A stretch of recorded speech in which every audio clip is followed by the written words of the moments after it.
वास कनक कपीसं वैजयन्ती च माला रन्ध्रान वेणुरधर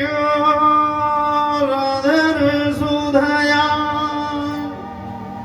पूरयन्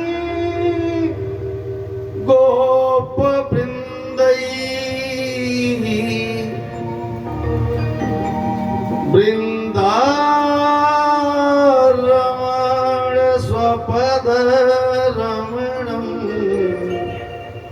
प्राविशगीत करोति।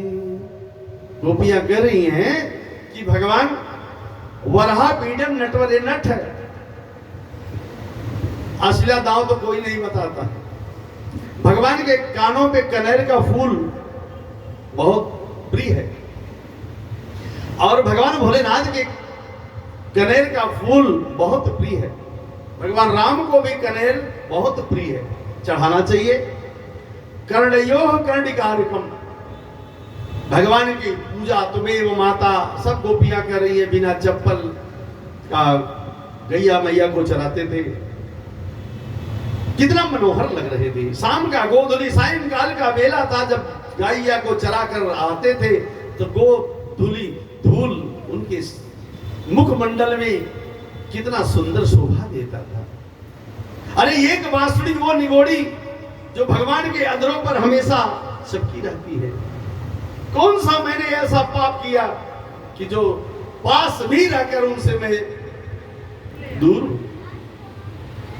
गोपियां ने भगवान की चिंता कर रही थी। वैजयंती जमाला, गले में वैजयंती माला सुशोभित हो रहा है। मेरा गोविंद, मेरा ज्ञान, मेरा मित्र, यह प्रकार कर करके महाराज कौन सी यह बात कह करके गोपियों आपस में खेल रही हैं। हम सब होते तो मौका मिल जाता है तो बाहर की चाई चुगलाई में परेशान रहते हैं। सास की बुराई, ननद की बुराई, समाज की बुराई, परिवार की बुराई में ही रह जाते हैं। लेकिन चिंता हमें करनी चाहिए किसकी? समय मिले तो भगवान की चिंता करनी चाहिए। इस प्रकार से गोपियों ने भगवान का भूरी भूरी प्रशंसा और चिंतन कर रही थी। एक बार भगवान ने, मेरे गोविंद ने चीरहरण किया और मेरे गोविंद आज चल रहे हैं गिरिराज 56 भोग। नंद बाबा ने कहा बेटा इंद्र का पूजा करना चाहिए क्योंकि वो बारिश का देवता है। भगवान ने कहा बाबा ये क्या करेगा, उनका कर्म है बारिश करना, वो रोक नहीं सकते। और ना बेटा, भगवान बाबा ने कहा नहीं बेटा, भगवान की पूजा करनी चाहिए। इंद्र बारिश का देवता है। भगवान ने कहा चलिए हम लोग गिरिराज की पूजन करते हैं। किसकी पूजा करते हैं? गिरिराज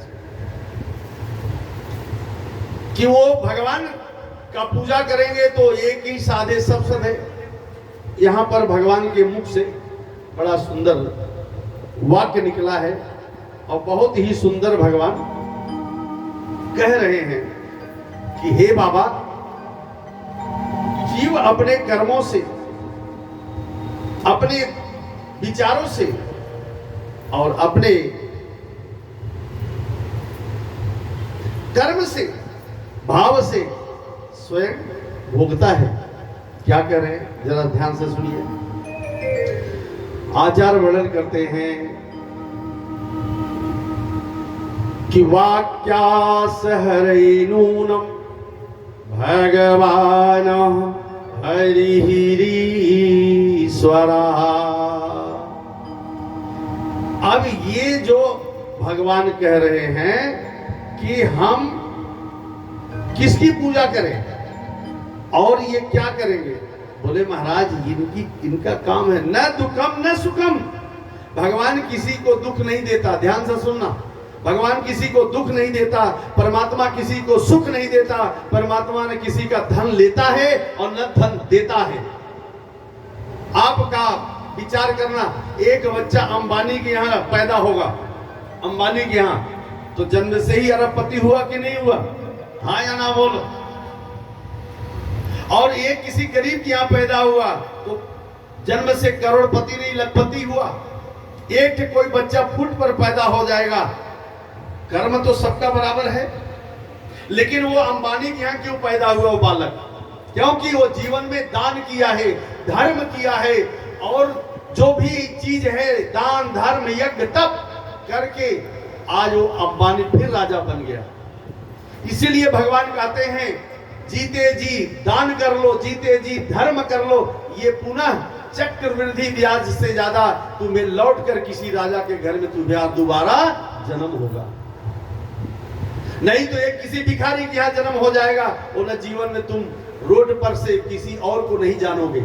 इसलिए धर्म करो, दान करो, अपने पितरों के लिए सोना चांदी हीरा मोती रुपया पैसा जो भी है दान करो। इसलिए आज नहीं तो कल तुझे फिर मिलेगा। जन्म लेते ही बालक को क्या जन्म हुआ, तुरंत उसको गले में सीकर पड़ गया सोने का, अंगूठी हीरा। अंबानी के यहाँ कोई बच्चा पैदा होगा या किसी नेता के यहाँ जन्म लेगा तो जन्म से करोड़पति हुआ कि नहीं हुआ? एक तो किसी घर में पैदा हुआ तो लखपति हुआ, और रोड पर पैदा हुआ तो खाकपति हुआ। तो क्या करना चाहिए? हमें जीते जी भगवान की ओर आगे बढ़ो और जो बन सके अपने हाथ से दान करते रहो। भगवान यही कहते हैं कि बाबा संसार में कोई किसी का कुछ नहीं लेता और न देता है। भगवान किसी का न लेता है न देता है। अपने कर्मों के अनुसार घी खत्म हो जाएगा तो दीपक बुझ जाएगा, घी खत्म हो जाएगा तो दीपक बुझ जाएगा। उसी प्रकार हमारा आपका कर्म है। और जब तक आपने अच्छा धर्म किया है तब तक आप गोधाम में रहोगे, और जब आपका पुण्य समाप्त हो जाएगा तो फिर ऊपर से नीचे आकर किसी सूकर कुकर में जन्म ले लोगे, क्योंकि ऊपर से नीचे तुझे आना ही पड़ेगा, ऊपर नहीं रह सकते। इसलिए धर्म करते चलो। इंद्र ने इधर इंद्र का पूजा रुक गया, भगवान ने कनिष्ठा अंगुल पर धारण किए हैं किसको? गिरिराज जी को। आइए हम सब गिरिराज जी का भजन भाव